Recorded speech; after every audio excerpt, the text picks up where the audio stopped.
ఈరోజు 2000% స్కామ్ జరిగింది ఇందులో. హ్మ్. 2000% స్కామ్ జరిగింది. హ్మ్. రీసెంట్‌గా నాకు కాంగ్రెస్ పార్టీలో కొంతమంది పెద్ద మనుషులు గారు ఉన్నారు గాబట్టి, హ్మ్. మరి రాత్రి ఎప్పుడైతే ఇదయిందో, హ్మ్. దీని కాంప్రమైజ్ గురించి మాట్లాడనీకి మన మల్లు రవి గారు పోయిండ్రంట. హ్మ్. ఏబిఎన్ రాధాకృష్ణ గారి దగ్గరికి. హ్మ్. మరి ఏం జరగనప్పుడు, ఏం లేనప్పుడు మరి నువ్వెందుకు పోవాలక్కడికి? హ్మ్. Number 1 point. హ్మ్. ఇంకోటేందనంటే ఈరోజు మీకు నేను అడికోర్ ఇన్‌ఫ్రాస్ట్రక్చర్ కంపెనీ గురించి మీకు జెప్పిన. హ్మ్. అందులో రేవంత్ రెడ్డి, సుజన్, కల్వకుంట్ల కవిత పార్ట్నర్స్ అని. ఇంకోటి కవిత దోస్తు బిందుల అనేటామె గూడా అందులో ఉంది. ఆమె ముఖం ఎవరికీ తెలవది. ఆమె ఎన్ఆర్ఐ. హ్మ్. గతంలో నేను జెప్పిన మీకు. హ్మ్. కవిత రంగంలో దిగుతది. హ్మ్. దిగి సృజన్ అంటోడు చిన్న చాప అంటది. హ్మ్. సృజన్ అంటోడు చిన్న చాప అంటది. సృజన్ అంటోడు ఎవరికి తెలవనట్టుంటది. సృజన్ వీళ్ళ పార్ట్నర్. హ్మ్. ప్రెస్ మీట్ ఎవరు పెట్టిచ్చిండ్రు?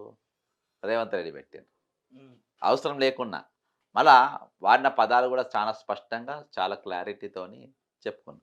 హ్మ్. ఈరోజు వాళ్ళు రేవంత్ రెడ్డి ఒక కంపెనీకి ఇప్పించుకుందామని, బట్టి ఇంకొక కంపెనీకి ఇప్పించుకుందామని, వీళ్ళు కొన్ని రూల్స్ అండ్ రెగ్యులేషన్స్ కూడా ఈరోజు సుజన్ అంటోడే తయారు చేసిండంట.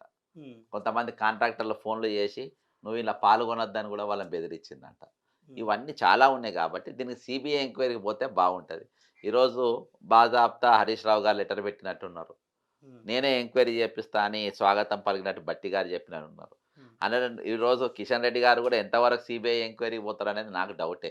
హ్మ్. ఎందుకంటే ఆయన కూడా ఇందులో వీళ్ళతోని ములాఖాత్ అయ్యిండు. ఎవరు రూలింగ్ గవర్నమెంట్ ఉంటే వాళ్ళు తిట్టుకుంటారు పైకి గాని, హ్మ్. లోపల మాత్రము రేవంత్ రెడ్డి, బీజేపీ బాయ్ బాయ్ లెక్కనే హ్మ్. ఉన్నారు.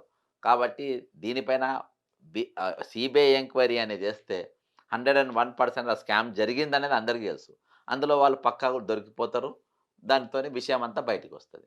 హ్మ్. కానీ మీరు పైకి స్టేట్‌మెంట్‌ల వరకే ఇచ్చేసి, హ్మ్. మీరు లీకులు ఇచ్చుకుంటా, మీరు ఇది ఇచ్చుకుంటా, నా వోనికి వర్క్ వస్తలేదు కాబట్టి ఈరోజు